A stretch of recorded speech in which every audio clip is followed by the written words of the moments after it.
So, Aaron Fischer refused my offer to debate me. Well, I take that back. He said he would debate me if I would pony up the cash, if I would pay him, and, well, I guess that's really not accepting my offer because I'm not going to pay him to debate me. That's really asinine and kind of just proves the fact that he's more or less just scared to debate somebody who is going to prove everything that he states as being wrong or just idiotic, we'll say. Look, he didn't mention me by name because he did do a rebuttal video. He came back and said, blah, blah, blah, this and that.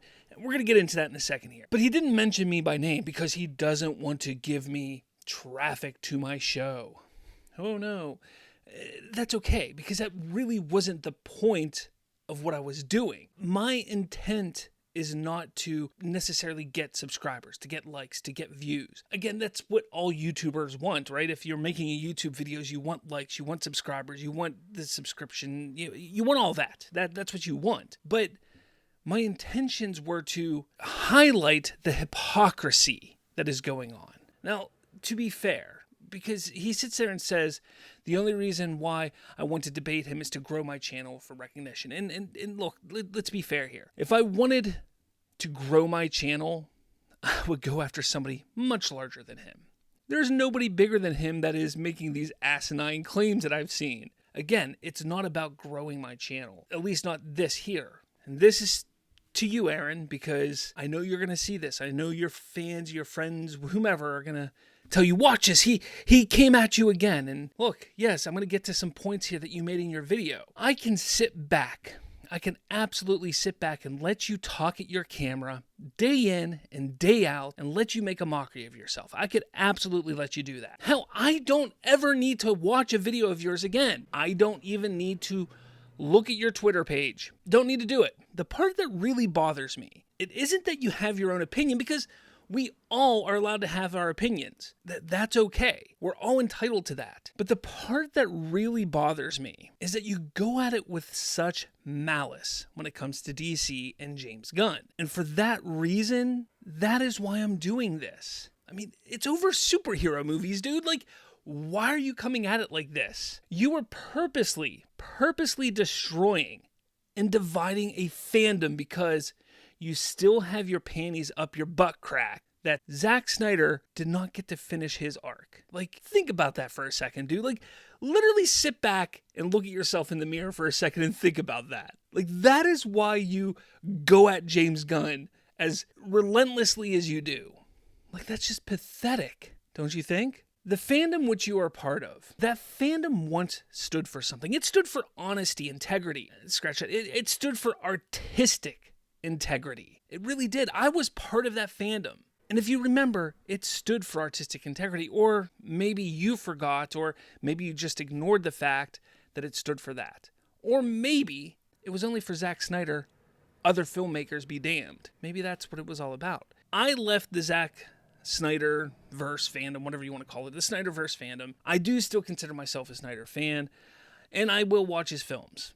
I still consider Man of Steel to be the best superhero film that has come out. I hold that to such high esteem. To be part of that fandom, specifically, and then to treat filmmakers worse than the people who kicked Zack out of Warner Brothers is a disgrace, man. And that is exactly what you are doing to James Gunn. How do you not pick up on that? And it's not just to James Gunn. The way you talk about the actors and actresses, part of the DCU. You're doing exactly what Jeff Johns, John Berg, Josh Whedon, all of them did to Zack Snyder. You're doing exactly what the non-Zack Snyder fans did between 2013 and 2017. That's not right. That's not what the fandom stood for. And that's why I backed out of it. But look, I digress. We're going to back up a little bit here because his video did highlight some points that, look, if he's not willing to debate me one-on-one, face-to-face, one-on-one, there's some points that he made that I want to talk about. And I have them typed up here because I don't want to forget them, because he did make some points, and this is sort of a mock debate, I guess. He doesn't want to debate me face-to-face. Let's do it this way. You made some points on your channel. I made some points on my channel. You came at me with them. You made some on your channel. I'm going to come back at you with them right here. It may end here. It may. And that's perfectly fine. But at least I know I have the final word then. So here you have it. First thing, he states, I made the comment that every single project James Gunn has done has been wildly successful, and then he calls me a shill. First off, go back and watch my video. I want you to go back and watch my video. Because what I said was, James Gunn knocked it out of the park with nearly every movie that he has made. Okay? With nearly every movie that he has made. He claims Zack Snyder has brought in more money to studios than James Gunn ever has. Well, it's interesting you say that, because I got this nice little, over at slavsfreetalk.com, this nice little article here.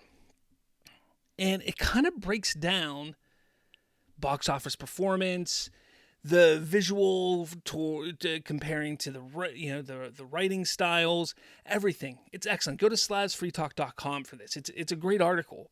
And it doesn't say who's better or who's worse, Zack or James Gunn. It's just a good article comparing the two, because it comes down to preference. It's all subjective. But the one thing it does is it takes a look at the box office. It takes a look at the net profit as well. Now, obviously, the net profit is an estimation because it doesn't take everything into consideration. But it takes into consideration the bulk of it, your budget, your marketing, and your theater take. And it takes a look at that. And you take a look at Snyder in his theatrical directed films. This is just theatrical directed. This isn't taking into account the streaming films, because those have no theatrical take, box office take. He is negative $39 million based off this. And now these are coming from thenumbers.com. You then have James Gunn, who has fewer films, and he is positive $232 million. You want to sit there and try and say facts? Get the facts right. Go look it up like I did. I mean, it's not hard. It's not hard. If you want to just base it off of box office success, James Gunn still has him beat by $100 million. So again, where are you getting your numbers at? Because I have the numbers here. He then says Gunn is a one-trick pony who can only make films focused on groups of characters. And to this I say, I don't disagree. But that doesn't make him a bad filmmaker. If he didn't do it well, then sure, that would make him a bad filmmaker. But he handles all characters with care. He gives each the time they need to breathe and be what they need to be in a movie. And each film and project that he does has a very clear lead. And they're highlighted and they're focused on. That's never been a problem with his movies. Sure, his movies have groups of characters. But why is that a bad thing? Like, how is that a bad thing? Okay, he's going to sit there and say, well, for a Superman movie, it should be about Superman. Okay, well, we don't know what Superman is going to look like. We don't know what that film is going to look like. So you can't sit there and complain about that until we see it. So you lose your argument there at that point in time. Now, why is he so critical of Superman? He says everything done looks cheap from everything that has been shown, and that they didn't even show up at Comic-Con. That is what he said in his video. Everything looks cheap for Superman. It looks cheap. And that they didn't even show up at Comic-Con. That's my impression of Aaron. I don't know. Let me know if it's good. Let me know in the comments if that was a good impression. First off, we've had three official images. The first one was the photo of the suit in the snow with the snowy logo. The second one was the image of Superman putting on his boot. And then the third one was the logo reveal at CinemaCon. Those are the three official photos that we've gotten. Everything else has been leaked photos from people trying to sneak a peek. Like, it looks bad, it looks cheap. Of course it looks bad because it's photos from a distance. It's not finished VFX. What do you think it's going to look like? That's how every movie looks whenever it's not complete. You call yourself a movie buff. You call yourself somebody who knows the industry, yet you don't understand how films are made? Like, get out of here, dude. Come on. And then you sit there and say you're upset that they didn't show up at San Diego Comic-Con. It's not like they weren't in the final stretch of filming the movie or anything, but you know damn well if they did show up, If they did show up, you would be complaining that they wasted time showing up at San Diego Comic-Con and that they were flushing money down the toilet and it was a waste of resources and how it was a bad move and the movie's a year away. Why are they wasting time promoting it now? That's exactly what you would be saying.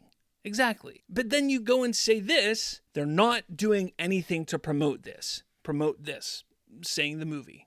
Again, you claim to be someone who understands and knows how the industry works, right?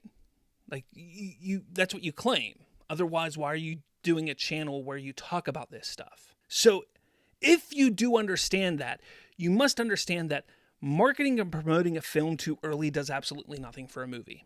It does nothing. So why would they start promoting a movie a year in advance? Sure, little bits and pieces, an image here, an image there, that's fine. But marketing and promoting a movie doesn't start really until like 4 months before a film comes out. And Marvel really started the trend of promoting and marketing a movie like 6 months before it comes out. So when you really get down to it, we're not going to start seeing real marketing for this movie until 6 months before it comes out. Yes, I do think that we're going to see probably a little teaser at the end of this year. Again, something small. But February, look at February. That's when we're going to start seeing some things. During the Super Bowl, probably a Super Bowl ad for the first full teaser. Not a full-length trailer, but probably a full teaser. And then come April, that's full marketing. March, April, that's when marketing is going to kick in for this movie, and it's going to be full blast marketing for Superman. Remember, they talk the summer of Superman.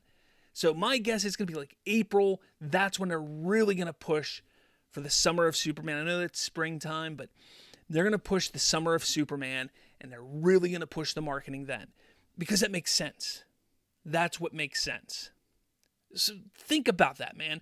Like, you come here and you sit there and say, I'm not going to debate you. And then you make all these claims that mislead your audience. You say all these things to get your audience and the people who follow you in a fit and a tizzy and lead them and misdirect them to be upset for no reason at all. Which proves that if you were to sit there and actually have a debate with me, that I could sit there and wipe the floor with you, man. I could wipe the floor with you. I know you sat there and told some people on Twitter that you could wipe the floor with me, but I just proved with just a few of those points that there is no way in hell that you could stand a chance against me, man. No way in hell. Yeah, I know this video, it's a pretty long video. I get that, but still, look, come at me if you want. It's not over. Yeah, let me know what you think. This is what it is. He's scared. Let me know your thoughts in the comments below. Hit that like button, hit subscribe if you so choose. Remember, I'm not just doing this for subscribers, guys. All right. Hit that like button, hit subscribe. Share this around. I don't care. Do what you want. This is just all fun, right? This is fun. With all that said, I'll catch you all later.